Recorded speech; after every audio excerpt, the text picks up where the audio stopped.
Hey, good morning to you. We are back with an extra shot of sunrise, and I literally asked right before we got started. I was like, "Hey, did anybody have any cool weekend plans to talk about?" And I was like, "I don't really know what I did this week." I think we all chilled. I think it was a chill weekend. It was a really good weekend to chill. It was a lot of good stuff on TV. We had, well, I guess we have football back locally. And then I feel like we kind of had weather days where you're waiting to see like if Saturday was the best day to be out or Sunday. So I know a couple people were like dodging raindrops. I went out to the fair yesterday. And I knew that we were gonna, I was like, oh, maybe we'll have some rain. So when I left the house, it was a little bit cloudy, but for the most part, it was okay, at least like in our area. Yeah, and that was a good day for the fair to close. We got a lot of people out there. Okay, so I'm trying to entertain the children over here. They seem fascinated with this camera. So let's just show you. We'll show you. See, okay, Lindsay, explain those pronged things, why we have them on our tower there. It appears we need more. Yes, it does. I think it's to keep these guys off. They're mocking us. They are mocking us. It was one when we right before we started, and we were talking about the spikes on there to keep the birds away, and then another one flew up right before we started extra shot. And I do think that they're kind of mocking us a little bit. Like, Mr. Smart Aleck on the left. He heard us. Hey, take that, he heard us.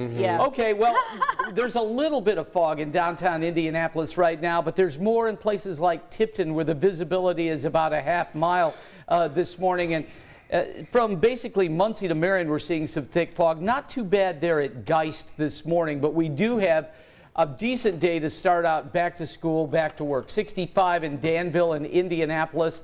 We do have fog in spots for that first morning cup of coffee, but later today, no problem. 84 degrees will be our high, and the week really looks decent. We did get some rain over the weekend, but it's going to be dry the rest of the week for the most part.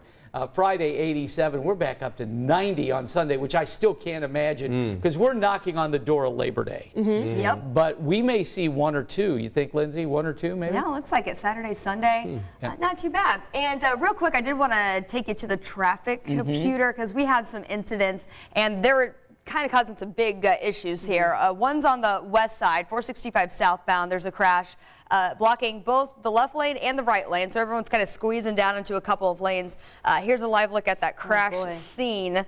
Yeah, I could see a car just kind of slammed into that barrier there, and this is causing all kinds of delays up to around 38th Street, and that does include that I-74 interchange there over on the city's west side. So problem there.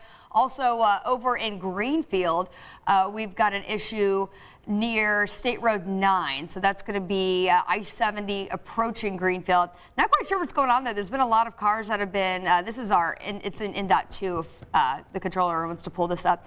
Looks like a lot of cars trying to get off there on the Greenfield exits. Look at this. Just looks like they're stopped at this point. So there are still cars getting by. I'm not quite sure if this is an incident or maybe like a small little construction zone that's causing this delay. But if you are going toward Greenfield out of Indy this morning, be prepared for a backup over near State Road 9 as well. Got it. Okay, so I feel like we talked about this everybody since the pandemic, like the work from home schedules. People have figuring out hybrid schedules and how to make that work. And people are like, do we have to go to work 5 days a week? Well, in the UK, thousands of people actually tested a 4-day work schedule this summer. So 70 companies are taking part in this experiment, and they're hoping they get the same amount of work done as you would in a 5-day work week. So several companies said they decided to take part because of the pandemic and fear of burnout, and probably a lot of people asking for this. Businesses say that the 4-day work week has attracted new talent, and workers say they've enjoyed having more time to spend with family and friends. Of course, I'm with that. I think people stopped scheduling stuff. They're trying to do stuff on Friday anyway. If any of you have nurses in your family, and Lindsay, you know all about this. So a lot of nurses do 410s or 312s. So you reduce the number, but it's a longer day.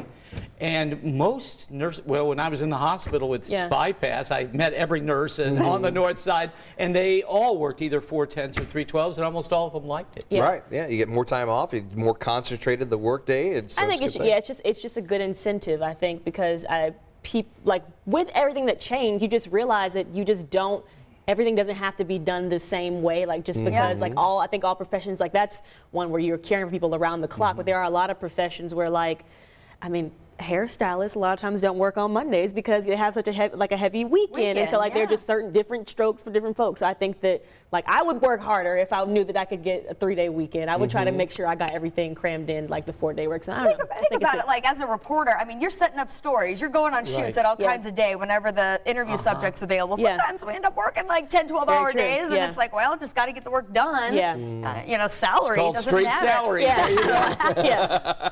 Well, there's a contest now open to name new planets discovered by that beautiful, incredible James Webb Space Telescope. Now, the organization in charge of naming celestial objects is the International Astronomical Union.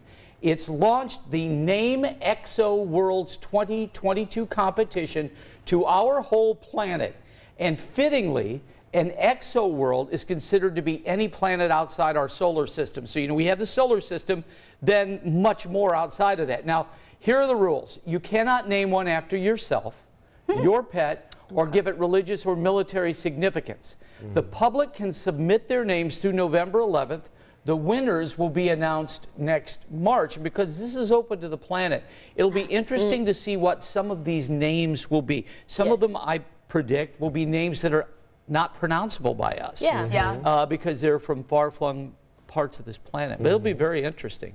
I think it's cool that you can't. People are like, please don't name it after yourself. I feel like when they're like, we don't need any like planet named James. They're like, we have enough of those. They're like, yeah, but I think that somebody is going to name it after like someone else. But I'm like, but it's just interesting. Like, how will you pick like global significance? It's Like, going to be how does that interesting to see work? how they pick them. That's right. Yeah. Okay, so if lack of internet access was keeping you from climbing Mount Kilimanjaro, you're actually in luck. That's what it was for keeping me. me from doing That's it. what it was. Yeah, so Tanzania's information ministry has installed high-speed internet to serve climbers on Africa's tallest mountain. So this is designed for adventurers who feel like, you know, if you can't post yourself summiting this mountain on Instagram, then it probably never happened. So right now the coverage is it's pretty good to up to 12,000 feet. So that provides coverage for about 2/3 of the mountain, and there are plans to extend the coverage up to 19,000 feet by the end of the year. You made a good point. You were like, maybe this will help, or was I saying like this will help if you need to like call for help for somebody up there, or like I'm trying to think of what else would be. Like, did someone complain, like, yeah, I was up there and I couldn't get my Instagram picture to post? Like, Right, couldn't exactly. you wait Think until you about came it. back down? 19,000 feet. That's Wild. almost the ionosphere. Yeah. And you are climbing on top of a mountain.